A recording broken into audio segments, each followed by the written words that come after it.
यह डिक्टेशन 85 शब्द प्रति मिनट की गति से अमर उजाला के संपादकीय पेज से लिया गया है। लोक परलोक के सारे सुख, वैभव, विलास और मोह को ठुकराकर परमार्थ पथ के पथिक जब अपनी अलमस्ती में कोई अपने अनुभव की बात हमें सुनाते हैं तो एक बार हमारे हृदय में गुदगुदी होने लगती है।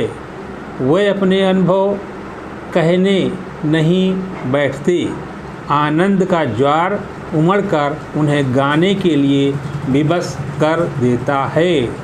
वे गा उठते हैं क्योंकि गाए बिना वे रह नहीं सकते। संग्रह और परिग्रह के चक्कर में पड़ा हुआ मनुष्य उनकी अलमस्ती, उनके फक्कड़पन को क्या समझे। संत तो राजाओं का राजा, बादशाहों का बादशाह, शहंशाह है। दुनिया के शहंशाह उसके शतरंज के मोहरे हैं। फक्कड़पन, अलमस्ती और लापरवाही ही उसकी संपत्ति है। पृथ्वी ही उसकी सुकोमल सस्या है। जहाँ जी में आया सो लिया, सिर के नीचे अपनी बाह का कोमल उपधान मुलायम तकिया लगा लिया और चंदोवा भी उसका कितना सुंदर है। नीला नीला आकाश जिसमें सूरज, चांद और तारों के छोटे बड़े रुपहले सुनहले सुंदर जगमगाते हुए लट्टू लटक रहे हैं। मंद मंद समीरण पंखा झल रहा है। चंद्रमा उसके विशाल आंगन में जो सीमाहीन है, जिसके ऊपर आकाश और नीचे पृथ्वी है, प्रकाश की इस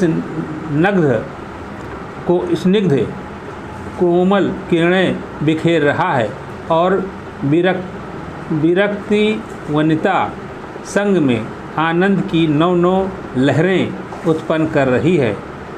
जिस अलमस्ती में चूर संत मस्त सो रहा है, बेचारे बादशाह इस सुख को क्या जाने। पैरा 84 लाख योनियों में भूलता भटकता हुआ जीव मनुष्य का शरीर पाकर यदि नहीं संभला तो फिर इसका आना व्यर्थ गया, क्योंकि फिर वह उसी 84 के चक्कर में जा पड़ेगा। राम के चरणों में प्रीति नहीं हुई तो जीवन व्यर्थ ही गया। संसार के सारे संग्रह, परिग्रह, कुटुंब, कबीला, महल, अटारी आंखें मूंद जाने पर क्या काम आएंगी।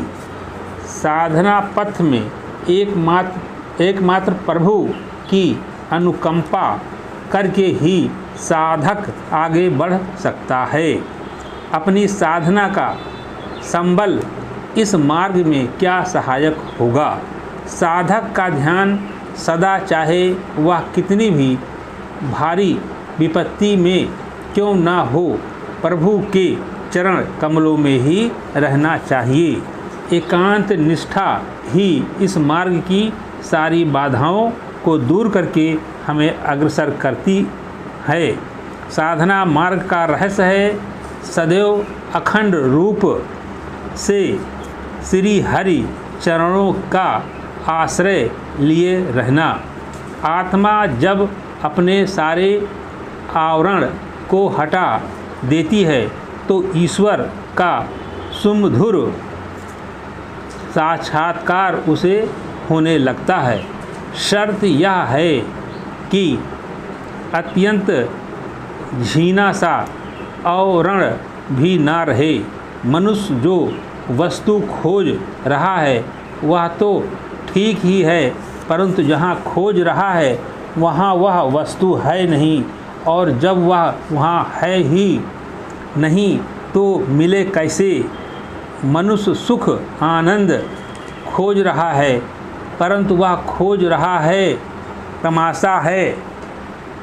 कुछ भी स्थिर नहीं, कुछ भी अस्थाई नहीं, कुछ भी टिकने वाला नहीं। और फिर इस नश्वर से शरीर के भीतर की भूख प्यास बुझेगी ही कैसे? अंधेरे घर में जैसे बालक टटोलता फिरे, वही दशा हमारी है। द्वार खोलकर हम बाहर आना नहीं चाहते, फिर ज्योति कैसे मिले, प्रकाश कैसे मिले?